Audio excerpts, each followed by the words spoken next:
2019 ఎన్నికల ముందే జగన్మోహన్ రెడ్డి తన పొలిటికల్ ఫిలాసఫీని చాలా స్పష్టంగా ప్రకటించాడు.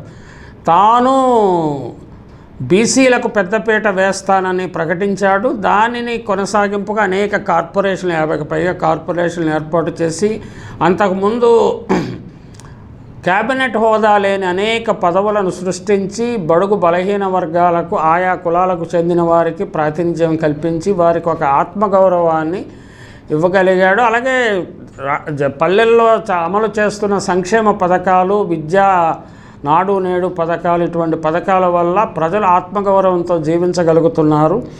ఆ ఫిలాసఫీని, పొలిటికల్ ఫిలాసఫీని 2024 ఎన్నికల్లో కొనసాగించాలని ముఖ్యమంత్రి పట్టుదలగా ఉన్నారు. అందువల్లనే కనీసం 50 మంది బీసీలకు ఎమ్మెల్యే పదవులు అభ్యర్థులుగా రంగంలోకి దింపాలని గట్టి ప్రయత్నం చేస్తున్నారు.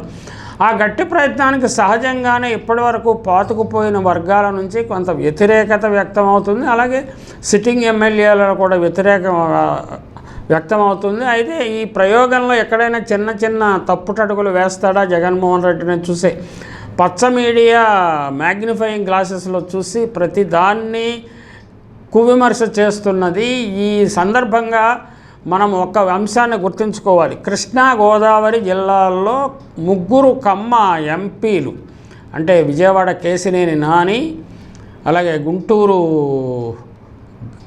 గల్లా జయదేవ్, అలాగే నరసరావుపేట వైసీపీ ఎంపీ లావు కృష్ణదేవరాయలు, శ్రీకృష్ణదేవరాయలు ఎందుకు అస్థిరత్వానికి గురయ్యారు. ఆయనైతే టీడీపీ టికెట్ ఇవ్వదు అని తెలిసి, లేకపోతే టీడీపీ టికెట్ తీసుకోవడానికి ఇష్టం లేక కేసినేని వైసీపీలో చేరారు. మరి గల్లా జయదేవ్ కేంద్రంతో, అంటే గుజరాత్లో ఎన్నికల కాంగ్రెస్ని నెగ్గించడానికి చంద్రబాబు మాట విని ఆర్థిక సహాయం చేసి ఈడీ సిబిఐ లెన్స్లో పడ్డాడని ప్రచారం జరుగుతోంది. అలాగే లావు శ్రీకృష్ణదేవరాయలు గుంటూరు వెళ్ళి పోటీ చేయమంటే అధిష్టాన వర్గం చెప్పిన మాట వినకుండా నరసరావుపేట నుంచి పోటీ చేస్తానని చెప్పడం, అందుకు వైసీపీ అధిష్టానం అంగీకరించకపోవడం మంతనాలు జరుగుతున్నాయి అక్కడ.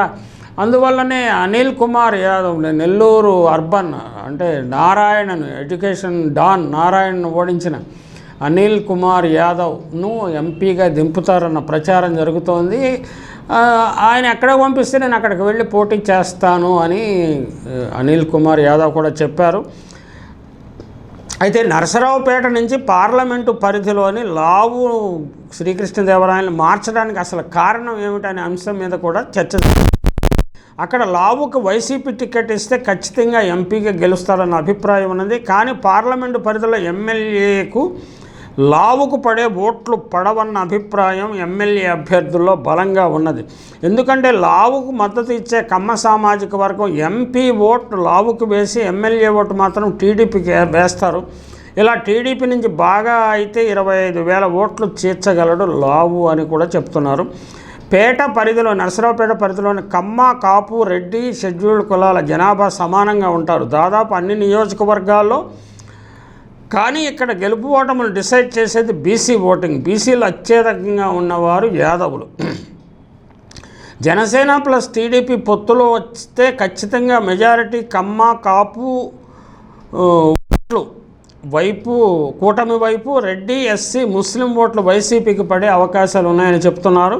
ఇక బీసీల విషయానికి వస్తే ప్రధానంగా టీడీపీ వైపు మొగ్గు చూపే బీసీల ఓట్లను చీల్చాలి అంటే ఇక్కడ ఖచ్చితంగా బీసీ అభ్యర్థిని ఎంపీగా బరిలో దింపాలని వైసీపీ థింక్ ట్యాంక్ నిర్ణయించింది. అందుకే నరసరావుపేట ఎంపీగా బీసీ అభ్యర్థిని బరిలోకి దింపాలన్నది వైసీపీ ఆలోచన. నరసరావుపేట ఎంపీ పరిధిలో ఉన్న 7 అసెంబ్లీ నియోజకవర్గాల్లో సామాజిక వర్గాల వారీగా జనాభాను పరిశీలిద్దాం. ఓట్లు ఎక్కువ ఉన్న సామాజిక వర్గం మొదటి వరుసలో ఉంటుంది. పెదకూరపాడు కమ్మ ఓట్లు ఎక్కువ, మాదిగ, కాపు, ముస్లిం, రెడ్డి, మాల, యాదవ ఓట్లు వరుసగా యాదవులు 15,000 వరకు ఉంటారని అంచనా. ఇక చిలకలూరుపేటలో కూడా కమ్మ, ముస్లిం, మాల, మాదిగ, కాపు, రెడ్డి, యాదవ ఓట్లు 10,000 వరకు ఉంటాయని అంచనా. అలాగే నరసరావుపేటలో కమ్మ, రెడ్డి, ముస్లిం, కాపు, మాదిగ, మాల, యాదవ ఓట్లు 7,000 వరకు ఉంటాయని అంచనా. ఇక్కడ కమ్మ, రెడ్డి జనాభా దాదాపు సమానంగా ఉంటారు. ఇక సత్తెనపల్లి కమ్మ, ముస్లిం, మాదిగ, కాపు, రెడ్డి, యాదవ, మాల. యాదవ ఓట్లు 22,000 నుంచి 25,000 వరకు ఉంటాయి. మాల ఓట్లు 20,000 వరకు ఉంటాయని అంచనా. వినుకొండ కమ్మ, రెడ్డి, యాదవులు 25,000 వరకు ఉంటారు. కాపు, ముస్లిం, మాదిగ, మాల.